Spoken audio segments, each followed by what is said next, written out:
obviously not possible. So I'm happy to be with you this morning and be part of your orientation as you're onboarding, not only for the Kensington campus, but at the people concerned as well. So I hope you've been inspired by the things you're hearing and seeing and learning this week. And this is the beginning, what I hope will be a very long and successful career for you here at the agency. So I'm assuming that you have already heard a lot about our agency's history and our mission and our values and the expectations of not just people leaders, but of all staff here at the agency. And so I'd really like to focus my remarks today specifically around Kensington Campus, as that's where all of you will be working. And I think it's important that you understand the history of this particular project, the meaning that it has for our agency, and also for the city of Lancaster and the entire Antelope Valley, because it's not just a housing project, it's not a homeless shelter, it's a 14-acre therapeutic community. So I thought it would be important to give you some context as you're entering into this exciting new venture. We are starting from the ground up, literally. That 14 acres was 14 acres of dirt, and out of that has risen a pretty magnificent and still evolving therapeutic community. So I wanted to talk today about that, the kind of the history and expectations going forward, what my role is going to be, what the agency's role is going to be in this. And then I'd like to save some time for questions and answers, if that's okay, because I imagine I hope I will say some things that you'll find interesting or provocative in a good way that you may want more information about, or if you have questions, just if not about Kensington, about the agency or about our work or anything you're interested in, I'm happy to talk about that. So first, let me thank Carrie for facilitating this. She's the Zoom mistress extraordinaire, and so I appreciate us being able to gather in this way. So we need to rewind about 2.5 years now. Kensington Campus really started, it was the vision of the mayor of Lancaster, R.X. Paris, along with Toy Chisholm, who has had various positions within the city of Lancaster, but worked in the city manager's office for many years and now heads up, housing, economic development, and community services, and a very dynamic vision for wanting to create something different. I think what they saw, kind of what had been happening around homelessness, not just in the Antelope Valley, but we're focusing on the Antelope Valley now, specifically Lancaster. And it's seen what had been happening for a very long time and really felt it was important to find a new gear, to do something that had not been done before, not just in Lancaster, but really had not been done in the county of Los Angeles. And frankly, very few places, around the country. And so they spent some time and visited a few locations out of state, one in Austin, Texas, and a couple in the Pacific Northwest, and decided that what they really were interested in is bringing together all the elements of homeless services in one place. So the idea of having permanent housing, having interim housing, having medical services, mental health services, substance abuse, domestic violence, but to do that in a way that really empowered people to rebuild their lives and to become as self-sufficient as possible, but creating a holistic therapeutic community. But they didn't really know how to do that. And they went to visit, other locations, but found that, and quickly, and I think wisely figured out early on, that they just did not have the expertise to be able to do it by themselves. They enlisted the help of a company called Insight, I-N-S-I-T-E, Development, who had done the company had done a lot of development in the Antelope Valley, including the downtown Lancaster, the sort of the main business hub in downtown next to City Hall. Had redeveloped that, and it's done a lot of affordable housing. So they turned to Scott Ehrlich and his partners and said, we want to bring you in on this project, and we want to do something that has never been done before. we got connected through the project through a friend and a colleague of ours who was doing some consulting work at the time with Insight, and they introduced us to Insight to be the service partner and to really be their thought partner in developing the campus. While they know a lot about construction and building, they don't know anything about services, and specifically services to people experiencing homelessness. And so that really began the journey a little over 2 years ago to envision what became and is becoming Kensington Campus. And I will use the word therapeutic community constantly, because if you leave with nothing else from this call, you are not working in a homeless shelter. You are not working at a permanent supportive housing site. You are working in a therapeutic community. That's what Kensington is.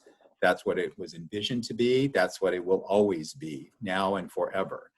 And so I want to imbue that in you from the very beginning, because it's important not only in your work and as we add more colleagues to your staff team, but the way we face to the community and the external environment, as well as how we deliver services on the campus. Is that this is very much about healing and recovery in an environment that envelops people and supports them to be their best selves.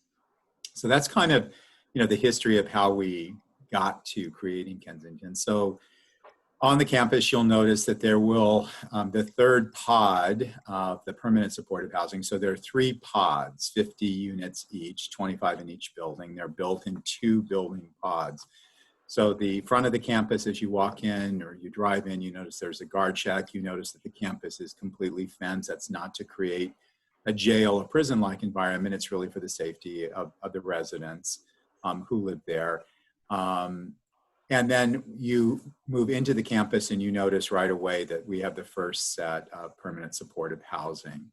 The last 50 units in the pods, the foundations are being poured. So as you walk down the walkway where the olive trees are, to the left, you'll see the final 50 units. So it's anticipated that those will be done and leased up next year. So currently we have 100 residents, and we have 1 resident manager unit in each of the 2 50-pod buildings. And then there are 3 buildings that look like Quonset huts as you're walking down the walkway on the left side of, which I think is technically west, I believe, on the campus. You'll see 3 buildings that are the interim housing sites, and there are 52 beds each. And so there will be 2 of those buildings for men and 1 for women. So we'll have 156 beds of interim housing.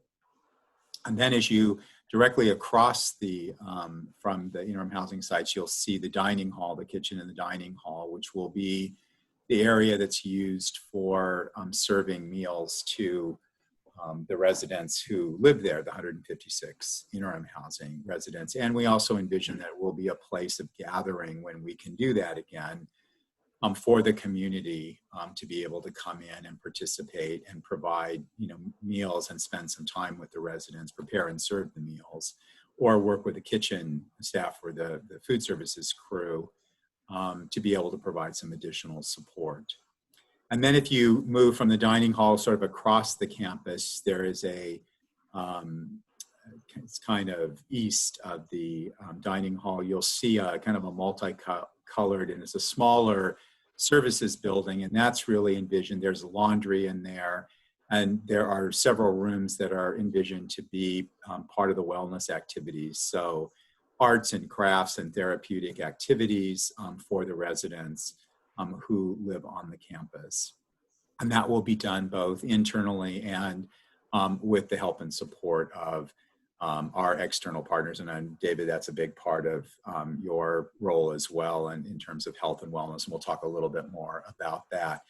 And then finally, kind of to the left of the dining hall is the other services building. And in there we have mental health and primary care services. So we will have on-site medical care that will be operated by a partner in the community. And we've been talking with a couple of providers to see who ultimately will provide services there.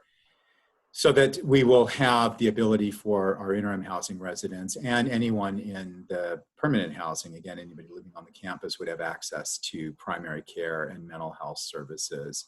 Then there's a fair amount of open space that eventually there will be 2 more buildings that will be put up. So between the large services building where the mental health and primary care clinic is and the smaller services building where the laundry and health and wellness is, originally there was planned to be an additional building built there. And at some point we will build that. Frankly, the construction cost ran over budget significantly, and we weren't able to do that currently, but the pad of land is there, and then eventually we will complete that building on the campus. And then behind, in the very northern part of the campus, which is back where the trash enclosures are, and behind there's some solar panels up there, and behind the second pod of apartments, we are going to have a pet therapy barn. And so we will have, and I'm very happy to say, I'm very proud of this, and I know Carrie and other staff who've worked here a long time are sick of me talking about goats, but I am obsessed with pygmy goats because I think they are like some of the cutest animals on earth, especially when they're little. And if you haven't been around them when they're little, they both follow you like a dog and hop like a rabbit. So they are unbelievably cute and cuddly and like to snuggle and chew. So it'll be very good for the residents, and I think the staff and the volunteers, to spend some time with goats, rabbits, and smaller animals. We're not going to have any large farm animals because it's too much to manage.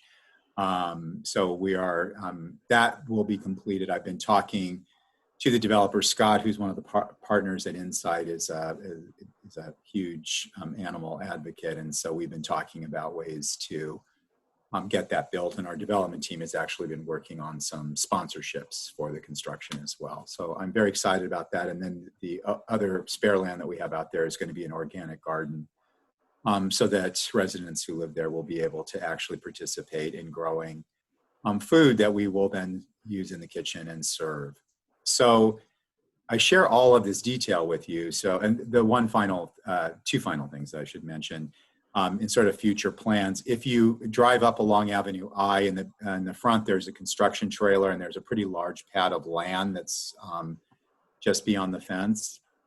That is eventually envisioned to be some kind of community-facing social enterprise business. And we don't know what that's going to be yet. We've been talking to a couple of local organizations that employ people in recovery, employ gang-involved youth. And so I don't know where we will land on that, but the goal there is to use that parcel of land, since it is, external facing on a public thoroughfare, to create some kind of social entrepreneur opportunity. Obviously, in COVID, is not the time to be starting a new business when there are restrictions about people coming in, but that is in the works. And in the services, the smaller services building where the laundry is, we also envision that there may be some kind of a coffee shop / library. And again, we've been talking with a couple of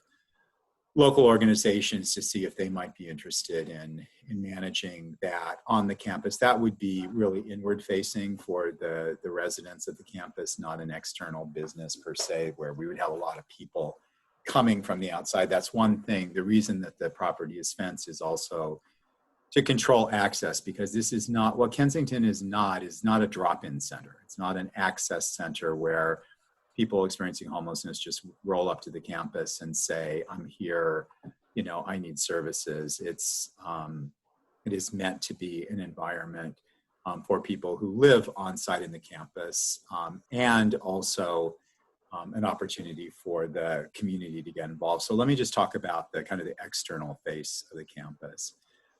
We had always envisioned that Kensington, we see ourselves as stewards of the resources of Kensington. Yes, we're the operator.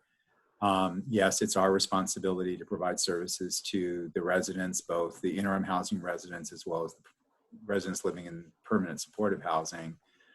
But we also see this as a really important engagement opportunity for the community. And so we have already over the last 6 months been reaching out to faith organizations, business associations, community organizations, and individuals who would like to volunteer. And again, we're opening the campus at a time with the COVID overlay that makes it very challenging for us to invite large numbers of people, onto the campus. So it'll be a while before we're going to be able to be fully activated in that way, but it doesn't mean that we can't be doing some things to reach out to the community, because our vision for Kensington was really that it belongs to the community of the Antelope Valley and to the city of Lancaster. And we want to really engage the community for a few reasons. One, we want to educate them about, people experiencing homelessness. And one of the best ways to do that is to give them very real experiences in real time with people who are experiencing homelessness, i.e. our residents, so that they get to know folks and understand their stories, and so that can help spread the word and hopefully change hearts and minds in a way that you just can't do when you're just writing to people or sending them emails or newsletters. That's fine. We need to do that, and we will do that, but it's not the same as having an interpersonal experience. So that's one thing. The second thing is we need to generate financial support and in-kind support for Kensington. It's a huge campus, and we are going to rely heavily on the goodwill of the community in order to sustain Kensington. So that means everything from, art supplies for health and wellness to, clothing, to food, to cleaning supplies, to having groups come and do social events for birthdays, for anniversaries, for holidays, for, opportunities to be of service. There are many, many people in the community that are very hungry to do something. They want to do something hands-on and tangible, and we want Kensington to be a primary vehicle for them to do that. And then the third, reason is because, as I said earlier, we are stewards of these resources. These do not belong to us in the sense that, yes, the things we buy obviously belong to the agency and they're our property, but we see ourselves really as caretakers. And part of our role here is to extend ourselves, to the broader community and invite folks to be active participants. And part of that is also helping our residents understand that there is a whole community outside of just staff, who, you're all signed up for this work because I believe you're good, empathetic, compassionate, caring people. You wouldn't be doing this work if you weren't.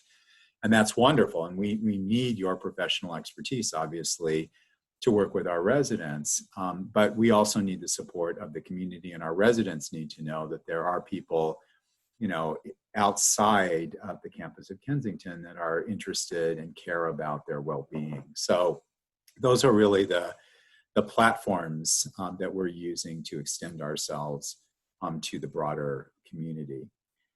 So that's, sort of a very high level, overarching, why Kensington, why now?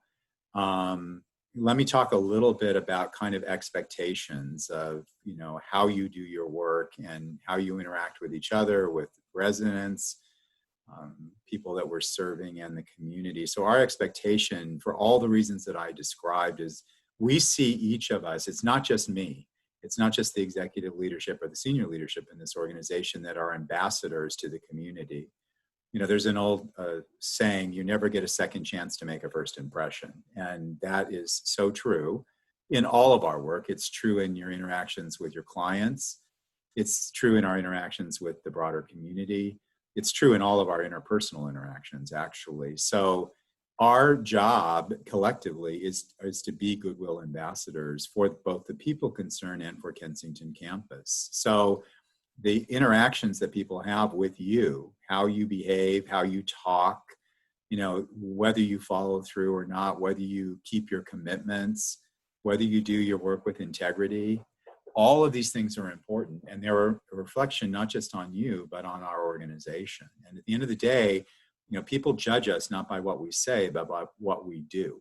And so the impacts of Kensington will be, how effective are we in moving people into permanent housing and keeping them housed? How effective are we in engaging people who are often lost in the fog of addiction or mental illness or surviving domestic violence or dealing with chronic health conditions or some combination of all of those things, right? We're going to have a wide variety of residents at Kensington, especially in the interim housing programs. Those are not meant to be permanent housing placements. They're meant to be interim. So they are a bridge between the streets and going into permanent housing.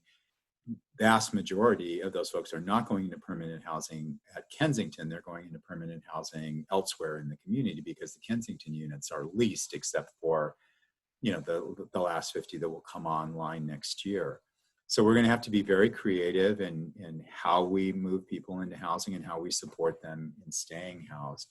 When the campus is fully activated and we have a lot of volunteers, and we anticipate that Kensington is going to have hundreds of volunteers every single month in various capacities. They will come and provide some administrative, you know, support. They will do a lot of interaction with the residents in terms of social and recreational activities and health and wellness activities.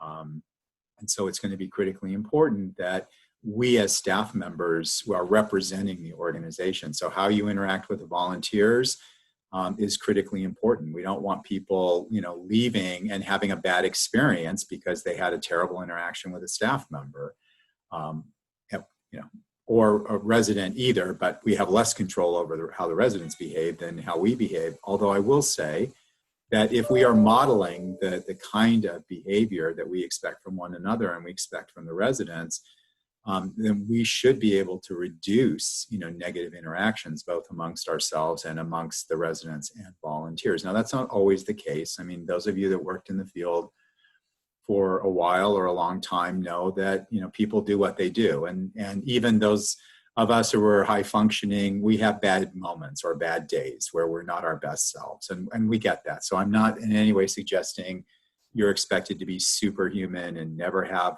you know, a bad day or a bad moment. It's how you handle and manage those moments that's really important. And so, you know, our expectation as an organization is that you have people leaders. That's what we call our managers and supervisors. Here, we're people leaders. And in some ways, we're all people leaders, right? When you're working with your client, you're a people leader. You're not supervising them in terms of telling them what to do, but you are engaging with them and you are helping them move along their journey in their own recovery, whatever that looks like for them. So we have expected behaviors, and I imagine Carrie, since she's been the architect of many of them, not exclusively, but in collaboration with our other people leaders here in the organization, we talk a lot about what are our expectations. How do we expect ourselves to behave? And that's, you know, from me to everybody else in the organization. I don't get a hall pass on any of this. You know, we practice what we preach. And so it's really important that you understand and embrace our values, our ethics, the way we do business. We are people of integrity. We do what we say we're going to do. We never do anything that's illegal, immoral, or unethical. Those are the 3 lines in the sand. That's the second thing. If you take nothing else away from this call, Kensington is a therapeutic community, and that you as a staff member here and as a member of this agency, we never do anything that's illegal, immoral, or unethical. We do not cross those lines ever. No exceptions. Okay? Those are non-starters. I will tell you there's no progressive discipline here. You do any of those 3 things and you're out. And I say that not to threaten anybody. I want to make it really, really clear that that's who we are and that's how we behave. At Kensington, at Arlington, at Turning Point, you know, pick any place in this organization, and that's how we roll. So understand that is going to be an expectation, again, not just for you as line staff, for program managers, for executive leadership. We're all held to the same standard. There is no one that is above the law. There's no one that is exempt from behaving in a way that's professional, respectful, and treats people the way we want to be treated. I want to talk a little bit about harm reduction and housing first as sort of the modalities that we use in doing our work. Some of you are probably very familiar. I hope I hope all of you are familiar with the concepts of harm reduction or housing first. If you're not, if you're new to this work, or if you've worked in organizations where harm reduction and housing first are not embraced, as well as trauma-informed care, and I know that's a buzzword that gets bannered around a lot, and people don't often understand, what those three things are. So let me just spend a few minutes talking about that, because that really informs our work. So let me start with housing first. Housing first essentially is, I'll kind of titrate this down to kind of the most simple concepts here. But housing first essentially is that the single most stabilizing factor in a person's life is stable housing. And we don't use housing as a reward for a good behavior. It's not a carrot or stick. If you're a good boy or girl and you jump through all these hoops and you're compliant, you do this and this and this, then we hold out the holy grail of an apartment at the end, and aren't you lucky? We flip that paradigm on its head and say, we think that the most important thing is to get you into stable housing. Once you're stably housed, then we wrap services around you so that you can be successful in maintaining that housing. So that means that some people will never get to total abstinence. And I want to be really clear about this, because I think there's a lot of confusion around harm reduction, that we're somehow enabling, facilitating, encouraging drug or alcohol use and abuse. And we absolutely are not.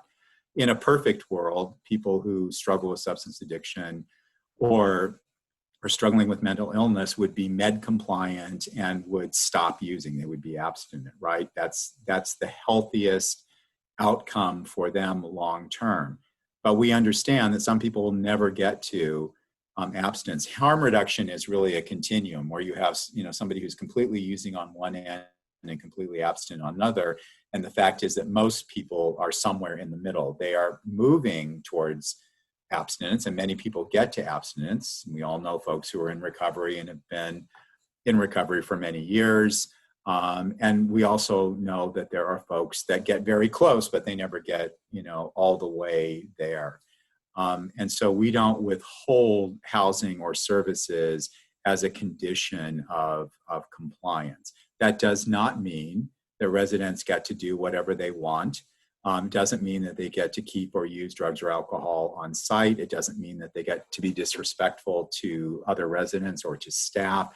That is not what harm reduction means. It doesn't mean, everybody gets a hall pass for bad behavior, but it also means that we don't punish folks for not being compliant with medications, or, as I said, being completely abstinent. So that's kind of rolling in, harm reduction and housing first there. Trauma-informed care is really essentially built on the foundation, the principles of, communication, choice, and consequence. And, both the way we interact with one another, the way we speak, the way we phrase things, the way we use motivational interviewing to encourage people to move along in their journey. It's important for you to understand that we don't change, fix, or rescue people here. People change, fix, and rescue themselves. Our job is to provide the tools, the support, the resources they need to be able to make informed choices, and also, live by the consequences of those choices. So we are not here as the saviors of the world. We are here as professionals to be able to demonstrate, and model for our clients, what we expect from them, but also to provide the resources in the context that they can hopefully receive them and use them. And understand that that's not going to work for everybody. Sometimes this work is one step forward and three backwards. And so, we are firmly committed to never giving up. We do whatever it takes for as long as it takes, within appropriate and healthy boundaries. Again, this does not mean that residents get to be violent.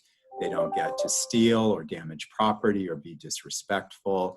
But that is not, because somebody is not able to manage their life because they've got a chemical imbalance in their brain, or because they have an addiction, does not mean that we just throw them out, or we use our position of power and say to them, you're not being compliant, so therefore you're out. We do everything that we can to try and use all the tools we can to get them to move forward. And sometimes people just can't or won't. They're in a place, in a moment in their life where it just doesn't work. And when that happens, of course, they have to be discharged from the program, or in some cases in permanent housing, they have to be evicted from their units. That happens very, very rarely here. We are not an organization that, just randomly evicts people or throws people out of the permanent housing, unless, as I said, there are some,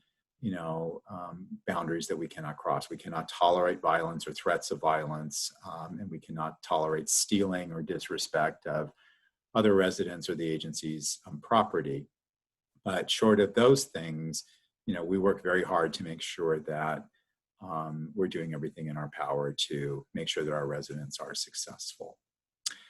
That's a lot of information and a lot of me talking at you. So I'm going to stop now, and I'm happy to open it up for questions, comments, anything that I said that you want more clarification on, anything I didn't say, anything that's on your mind that you'd like to talk about. Now is the chance.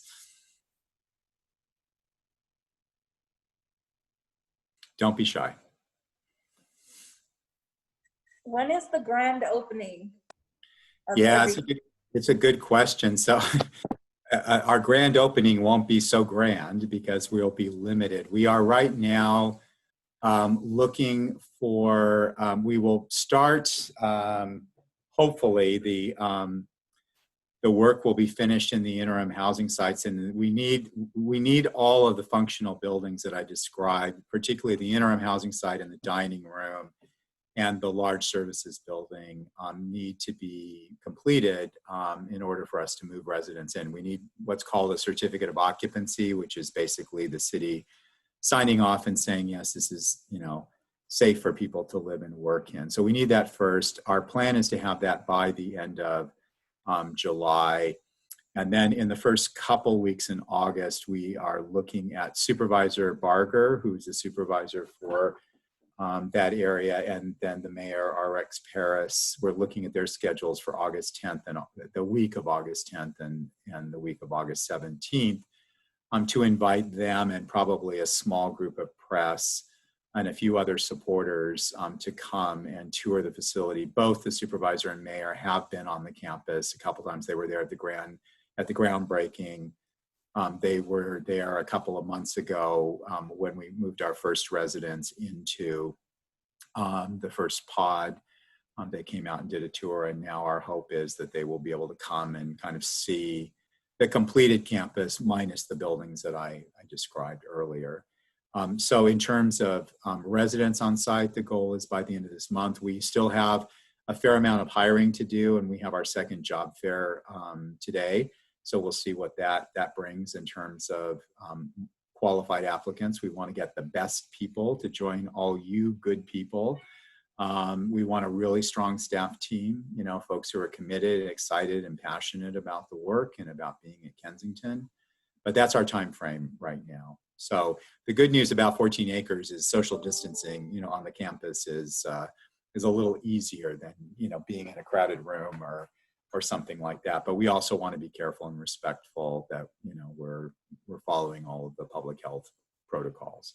And frankly, the supervisor and mayor are very busy people, so it's kind of driven by when they're available. But the work goes on, so we'll be moving forward with our part of it, and whenever they're available, they're available. That makes sense? Will we be working with other organizations that help with homeless as well?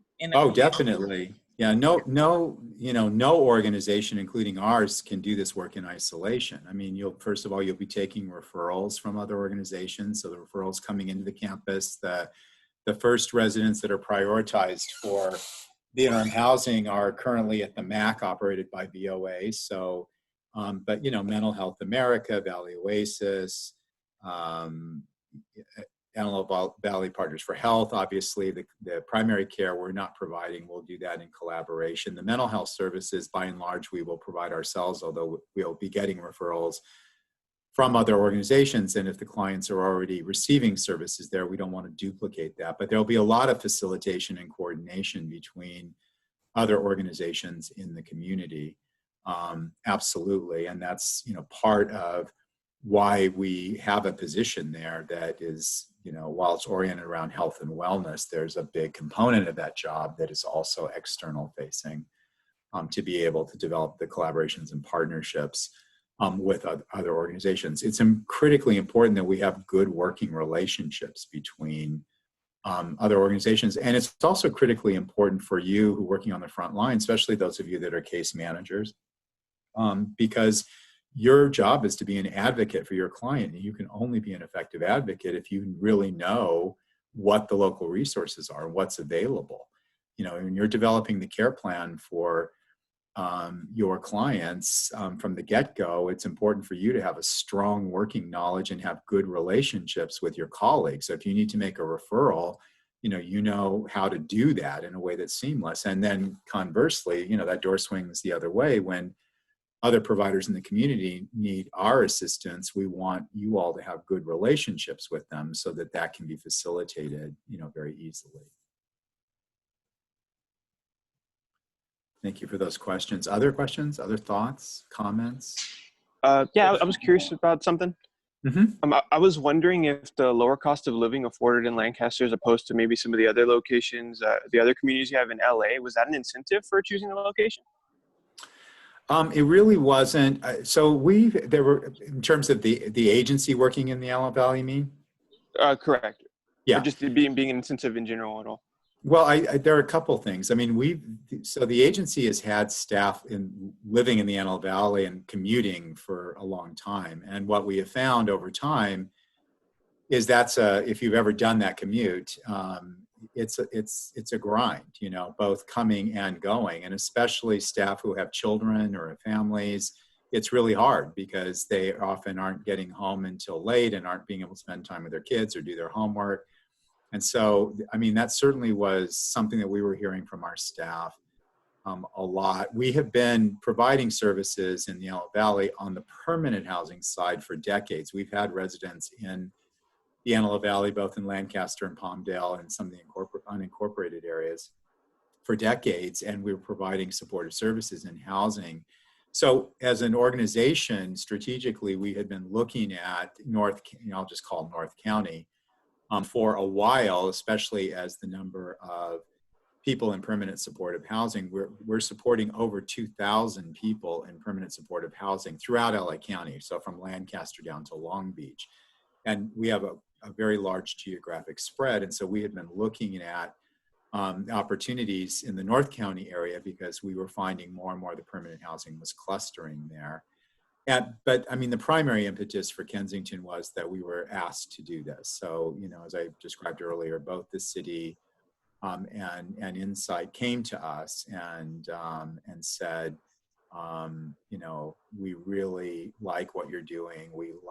We've been doing comprehensive integrated services for a very long time. And so the city spent some time touring our facilities, a lot of time talking with us, trying to understand, what are our philosophies. Everything that I've described to you in 45 minutes, we spent weeks and months with the city helping them understand kind of who we are and how we operate. And that was the primary reason for us doing Kensington. But, a benefit now is that we have had some staff who've expressed interest and who live locally in the AV, who want to come to work on the campus. So I anticipate we may have a few transfers, which would be great, for them. They're good staff members, and it would be, some of them are shifting. We have I'm thinking of one staff person who's been in our domestic violence program for a long, long time, and who lives in the AV and is interested in shifting. So it would be a change for her in terms of the population she's working with. But so that was primarily the incentive. And to your point about the cost of living, the fact is the reason that some of our staff started to move out to the AV years ago was exactly that. The cost of living was less. Apartments were less. you could buy a home. We've had several staff members who, they get married, they start having a family, and Los Angeles is an expensive place to live. And so, they trade off, just like we have people who've moved out to, San Gabriel Valley and, Moreno Valley. And, I think we had one person at one point who was commuting from San Bernardino. And of course that didn't, last very long. So, our staff folks do what they need to do to take care of themselves and survive, right? Just like our clients. And, and so I don't fault anybody for trying to, have a better life. And it comes at a cost, right? The trade-off is you have, cheaper housing, but if you're doing that commute, it can be pretty terrible. So thanks. Thank you for that answer. Thank you for that answer. Thanks for your question. Yes, Mr. Maceri, I have a question. Yeah. I could relate to the commute. Yeah. Grateful that I'm here. Yeah. I used to work all the way to Culver City. Oh, yeah. So I would leave at 4 a.m, get back home at 8 at night, 4:05. Yeah, I thank you. I'm grateful for the opportunity. Super excited to be here. Good. As for the construction part, I know we're getting to the last phase or close to the last phase. There's some stuff that I've noticed being a safety hazard, but I understand the contractor has a contract where, they really don't want people over there due to the construction, which I understand. Yeah. I can't agree or argue about that. Safety's first. Yeah. But there is some stuff that I would like to point out before, we wrap it up and then have to come back and do repairs or have people coming in and being a safety hazard. Yeah. And also be involved. And also be involved with stuff coming in. I know we had some stuff yesterday that came in, furniture. Albert was here. We had the day for interviews yesterday, but then we were helping out with the furniture I wasn't aware of.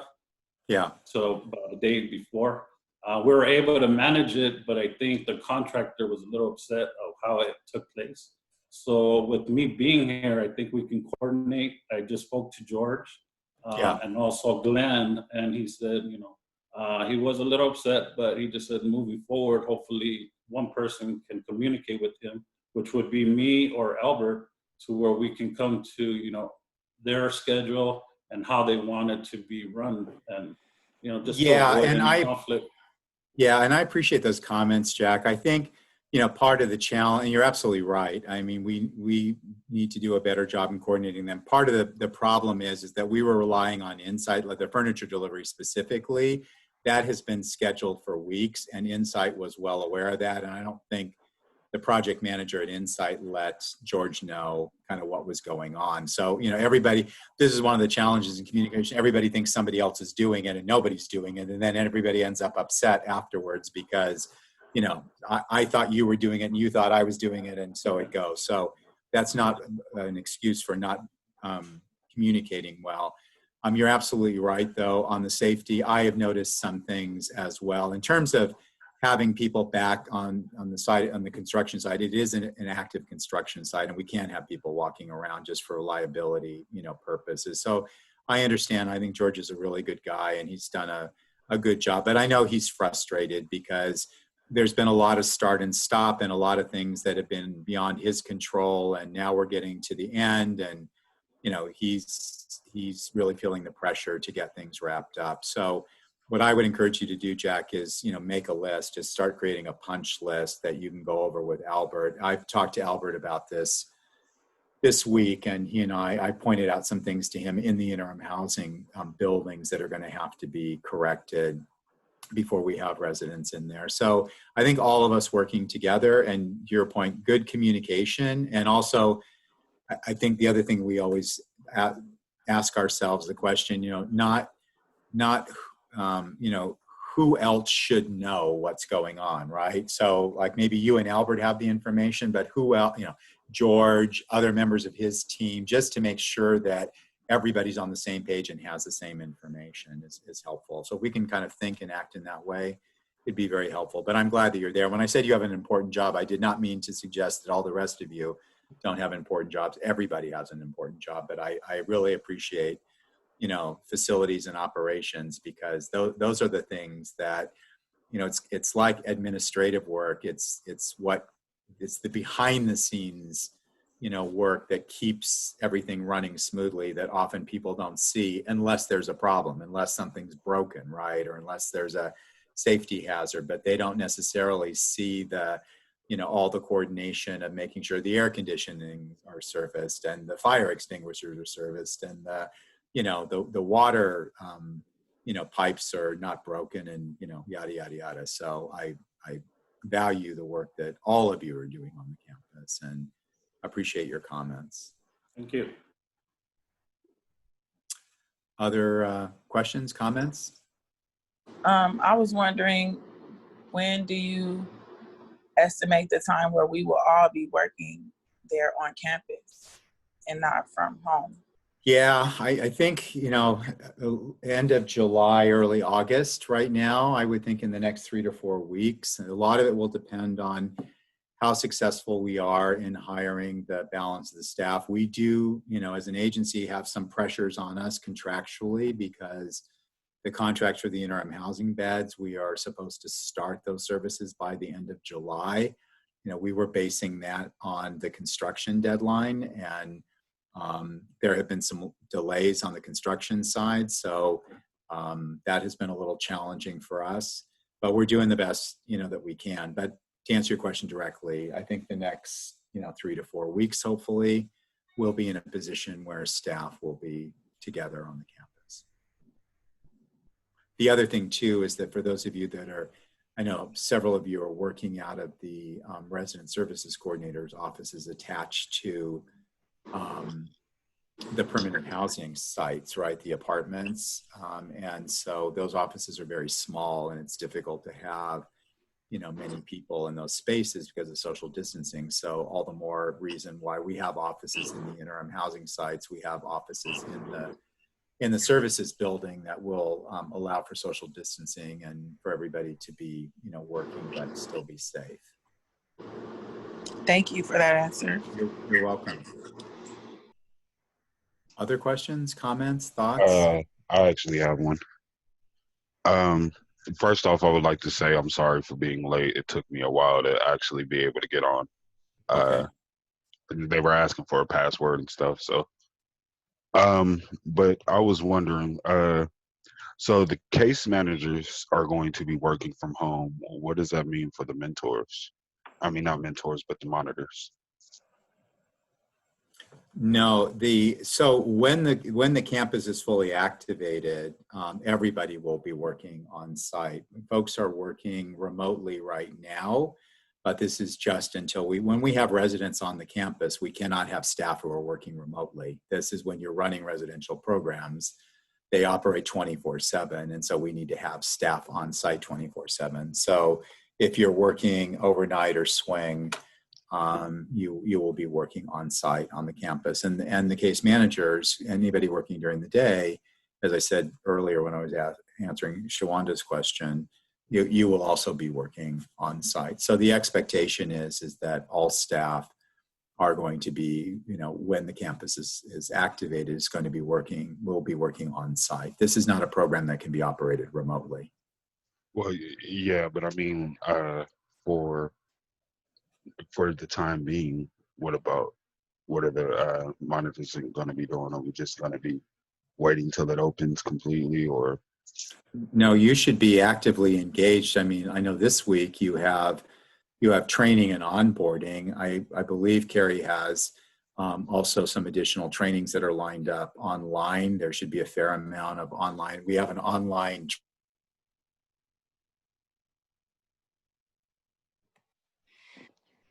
John, I don't know if you can hear, but you just froze up really quick. Learning. Is this better? Oh, there we go. Is that better? Oh, maybe it's mine.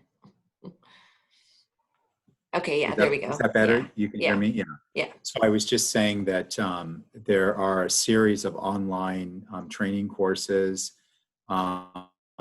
you'll need to complete.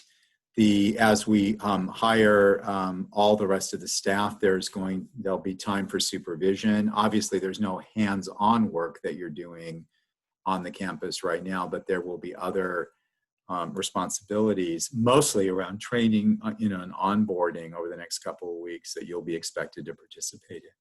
You'll be doing that from home, but this is not our expectations, and you aren't just hanging around, doing nothing for the next couple of weeks. There's plenty to learn. Yeah, if I could just interject and say there's probably at least a good 7 hours of courses to be taken as part of the onboarding until you guys do get to the campus. So just take advantage of this while you can. Yeah, I mean, Carrie's right. I assure you that, once the residents moved in and once things are up and rolling, your complaint is going to be you don't have enough time to get your paperwork done. You don't have enough time to do, fill in the blanks. So, everyone's going to be very busy. So I absolutely encourage you to take the time to take a deep dive into all the materials that are being offered to you. Relias is a very robust system. It has literally thousands and thousands of training modules, anywhere from an hour to a couple of hours. And there's a lot of great information, there. So I would really encourage you to spend some time. Carrie is the master of that as well, and can give you a whole list of recommended online trainings for you as well. So did that answer your question? Yes, it did. But I do have another one that. Okay. So